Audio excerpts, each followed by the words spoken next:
Increasing complexity of the disability support system is making it difficult for some people to access services. Dr. Sophie Reid-Singer was first diagnosed with a congenital bone disease when she was 2 years old.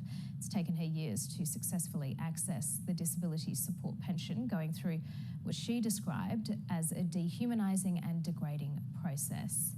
Sophie Reid-Singer joins me now from Melbourne. Sophie, thank you so much for your time. Tell me a little bit more about your condition and how it affects your day-to-day life. Well, I suppose it affects my everyday life because my whole skeleton is deformed. So it has quite a substantial impact on my everyday. And tell me about how difficult it was for you to access the disability support pension. It was the worst. Anyone will tell you accessing disability support pension is way too hard, and it's humiliating. It shouldn't be this way. And it was 7 years. How many times did you have to be screened and put in applications? I only applied twice. It took me all that time to apply again because I didn't want to do it. It was awful. When I applied when I was 18, they rejected me and I didn't want to do it again. It's terrible. I don't want to do it anymore. And do you think that's part of how the system is set up, that it's intentionally difficult to either stop people from applying in the first place or from reapplying? It's absolutely set up that way. Everybody's very transparent about that. It's designed in a way to keep people off. But it's too strict because it excludes disabled people. And if it's not for disabled people, then who is it for, honestly? What were some of the real barriers for you in terms of what you had to prove? Well, because they grade me on lower limb function, because when I was growing up, I had my legs surgically straightened, so they grade me on lower limb function. And the passing criteria for that is whether I can stand up from a seated position. And I think,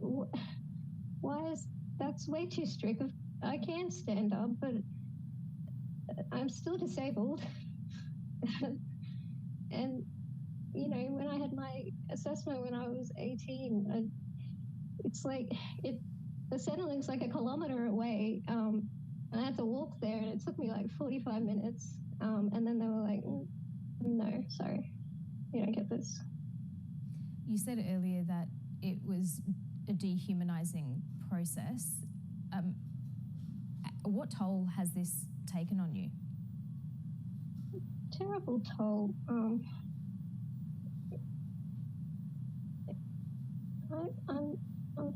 I'm depressed. You know, I don't want to have to prove that I'm useless to access welfare. I don't want to talk on the phone to somebody who can't pronounce my disability and who thinks they know what's best for me, because I know what's best for me.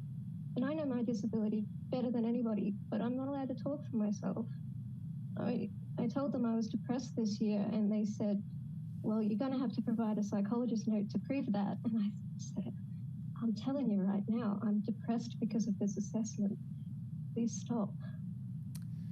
A spokesperson for the Department of Social Services says the pension was not designed to be a basic income for all people with disability, and many people with disability are able to work.